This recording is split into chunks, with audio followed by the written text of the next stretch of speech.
You're a tax law specialist. When analysing the current system today, what are the biggest taxation issues that have implications for broader society and that need to be resolved sooner rather than later? Well, let me tell you what stands in the way of getting to where we need to go. Two things. First of all, the Senate. You have, Paul Keating referred to the Senate as unrepresentative swill, and he was 100% correct. It'll never happen, but it's going to make tax reform is made very difficult by the existence of the Senate. And the other thing, which is not going to go either, are the states. The amount of buck passing involved between the Commonwealth and the states. You look in the area of health, you look at the area of education, it's impossible to figure out for the ordinary layman who's responsible for what when things go wrong because of the amount of buck passing. So there are the issues there. What do we need to do in terms of tax reform? First of all, my part, I think we need to increase the GST. We need to provide, obviously, compensation to lower income earners, but it's a very difficult tax to evade or to avoid. And I think we'd have a far better structured system if we had a higher GST and a reduced income tax, which is important from another point of view.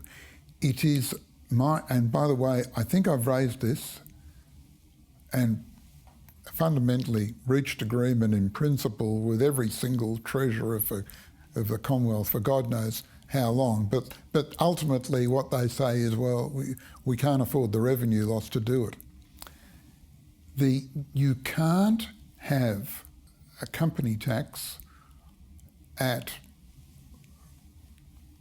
20 now, close on 25%, and a maximum marginal tax rate of something like 46%. It does not make any sense because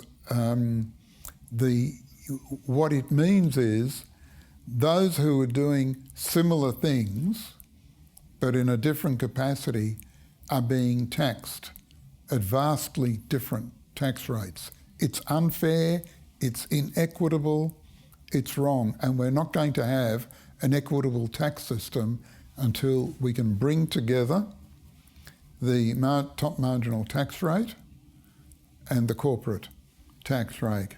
It's very interesting. Paul Keating did it for 1 year only. I don't remember which year it was, but for 1 year, the corporate tax rate was far too high, 47%, and the maximum marginal income tax rate was 47%. Interesting. But the idea is that they both have to come down. We need a higher GST, and I don't think this is going to happen for some time. But I want to ask you about that. Do you see the appetite or the stomach amongst the current crop of politicians to try and enact any significant reform, or do you think reform's dead?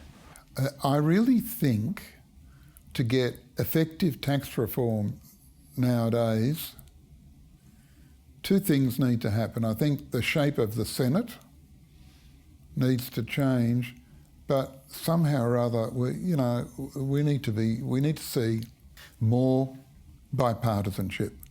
We don't see enough cooperation between the political parties. Every time something comes up, it doesn't matter what the merits are, the other side is going to oppose. Whoever's not in government is going to be opposing, and we've seen this time and time again. And, as long as that's what's going to happen, it's going to be very difficult to see change. The existence of the Senate is a real problem when it comes to tax reform. It's a major problem. Tony Abbott, just decided to proceed with tax reform, his idea of tax reform, but to, ignore the fact that there's a Senate there. Well, we all saw what happened.